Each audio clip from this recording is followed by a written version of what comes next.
سورۃ التکویر مکی ہے، ہجرت سے پہلے نزول ہوا۔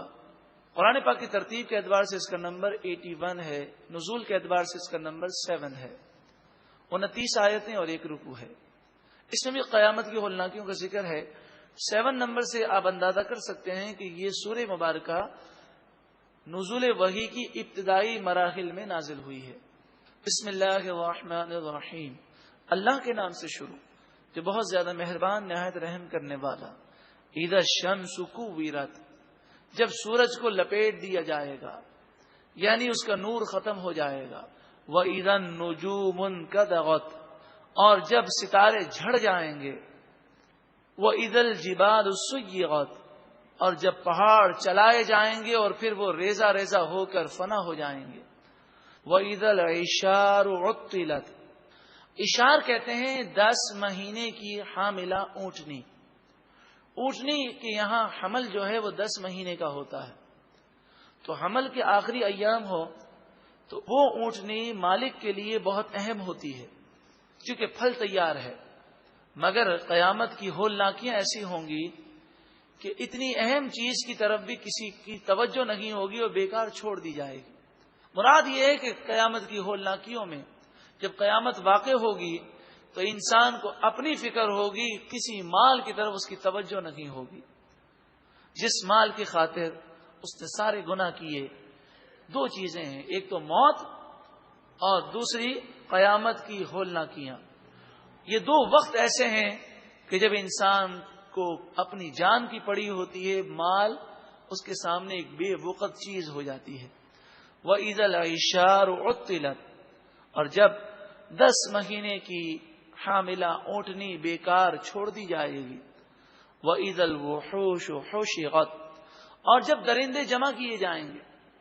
یہ درندے اس وقت جمع ہوں گے کہ جب قیامت قائم ہو جائے گی اور جس درندے نے دوسرے پر حملہ کیا ہوگا، کل بروز قیامت آپس میں ان کے درمیان بھی انصاف قائم کیا جائے گا، پھر انہیں فنا کر دیا جائے گا۔ وَإِذَا الْبِحَارُ سُجِّرَتْ، اور جب سمندر سلگائے جائیں گے، سمندر میں آگ لگ جائے گی اور سارا پانی ختم ہو جائے گا۔ وَإِذَا النُّفُوسُ زُوِّجَتْ، اور جب جانوں کے جوڑے بنائے جائیں گے یعنی نیک اور بد الگ الگ کیے جائیں گے کل بروز قیامت۔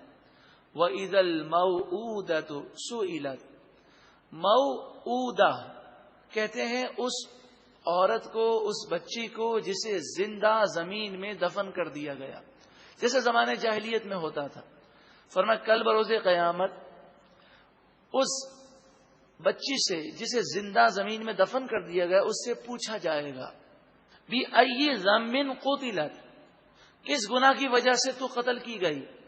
تو وہ کہے گی مالک کو، مولا میرا کوئی گناہ نہیں تھا، صرف میرے ماں باپ نے یہ خیال کیا کہ بچی کیوں پیدا ہوئی، اب جہیز دینا ہوگا، اب دیگر معاملات ہوں گے، اس لیے انہوں نے مجھے قتل کر دیا۔ اس طرح کافروں کو اور ظالموں کو شرمندہ کیا جائے گا۔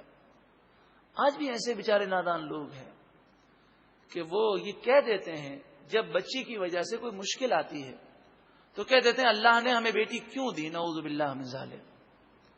ایسا نہیں کہنا چاہیے، اللہ کی رضا پر راضی رہنا چاہیے۔ وَإِذَا الصُّحُفُ نُشِرَتْ، اور جب نامہ اعمال پھیلائے جائیں گے، نیکی اور بدی ظاہر ہوگی۔ وَإِذَا السَّمَاءُ كُشِطَتْ، اور آسمانوں کو لپیٹ لیا جائے گا۔ وَإِذَا الْجَحِيمُ سُعِرَتْ، اور جب جہنم بھڑکائی جائے گی۔ وَإِذَا الْجَنَّةُ أُزْلِفَتْ، اور جب جنت متقی لوگوں کے سامنے لائی جائے گی۔ عَلِمَتْ نَفْسٌ مَّا أَحْضَرَتْ، ہر جان جان لے گی جو اس نے نیکی پیش کی۔ اس وقت ہر ایک کے سامنے نیکی اور بدی سامنے ہوگی۔ فَلَا أُقْسِمُ بِالْخُنَّسِ، پس مجھے قسم ہے خنس کی۔ خنس سے مراد وہ ستارے ہیں جو اپنے مدار کی طرف پلٹتے ہیں۔ الجوار الکنس، وہ جو سیدھے چلنے والے ہیں پھر وہ تھم جاتے ہیں۔ واللیل اذا عسعس، رات کی قسم جب وہ پیٹھ دے جانے لگے، والصبح اذا تنفس، صبح کی قسم جب وہ سانس لے یعنی جب روشنی طاری ہو جائے اس کی قسم، انہ لقول رسول کریم، بے شک یہ عزت والے رسول سے مراد یہاں قاصد ہیں، عزت والے قاصد کا قول ہے، یعنی یہ جبریل امین نے قرآن نازل کیا اللہ کے حکم سے، ذی قوت، بڑی طاقت والے ہیں، عند ذی العرش مکین، عرش والے یعنی رب العالمین جو عرش کا مالک ہے اس کے یہاں بہت عزت والے ہیں، مطاعن، تمام فرشتے ان کی فرما برداری کرتے ہیں کہ جبریل امین تمام فرشتوں کے سردار ہیں، مطاعن ثم امین، وہاں اس کا حکم مانا جاتا ہے، امانت دار ہے، پھر وہ امانت دار بھی ہیں، وہ وحی میں خیانت نہیں کرتے، جو حکم ہے وہی پہنچاتے ہیں۔ ان تمام قسموں کا ذکر کر کے، جبریل امین کا ذکر کر کے، اب نبی اکرم صلی اللہ علیہ وسلم کی شان بیان کی جا رہی ہے۔ یہ قسمیں نبی اکرم صلی اللہ علیہ وسلم کی شان بیان کرنے کے لیے، وما صاحبکم بمجنون، اور تمہارے نبی مجنون نہیں ہیں، ہرگز مجنون نہیں ہیں، وَلَقَدْ رَآهُ بِالْأُفُقِ الْمُبِينِ، اور بے شک انہوں نے جبریل امین کو واضح بلندی پر دیکھا، جبریل امین کو اصلی شکل میں نبی اکرم صلی اللہ علیہ وآلہ وسلم نے 2 مرتبہ دیکھا۔ حضرت جبریل امین کے 600 پر ہیں، اور فرماتے ہیں 2 پر تو ایسے ہیں کہ وہ جب وہ کھلیں تو پوری کائنات اس پروں کے اندر ہوتی ہے۔ تو ان تمام جب پروں کو انہوں نے کھولا اور اس حالت میں نبی اکرم صلی اللہ علیہ وآلہ وسلم نے انہیں دیکھا۔ وما هو علی الغیب بضنین، یہ نبی غیب بتانے میں بخیل نہیں، یعنی غیب کے خزانے بھی ہیں اور غیب کے خزانے لٹاتے بھی ہیں۔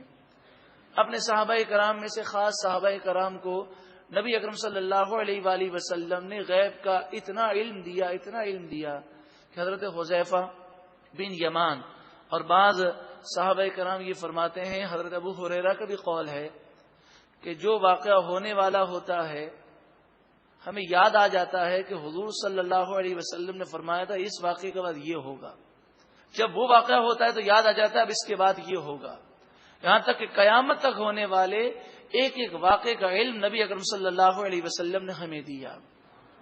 بخاری شریف، مسلم شریف، ترمذی، ابو داؤد، ابن ماجہ، حدیث کی مستند کتابوں میں یہ سارے واقعات موجود ہیں۔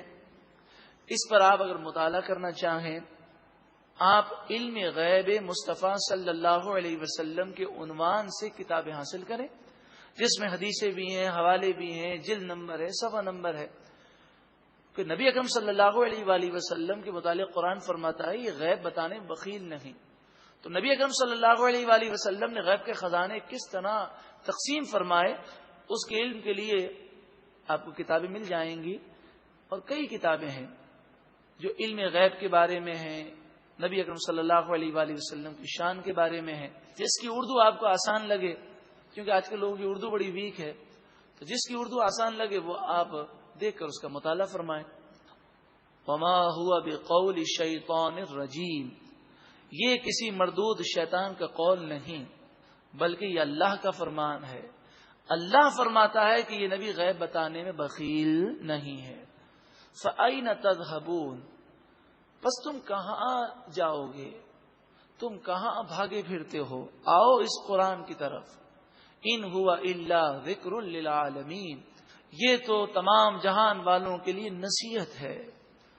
لمن شاء منکم ان یستقیم، یہ اس کے لیے نصیحت ہے جو تم میں سے چاہے سیدھا ہونا، جو سیدھے راستے پر چلنا چاہے اس کے لیے قرآن نصیحت ہے۔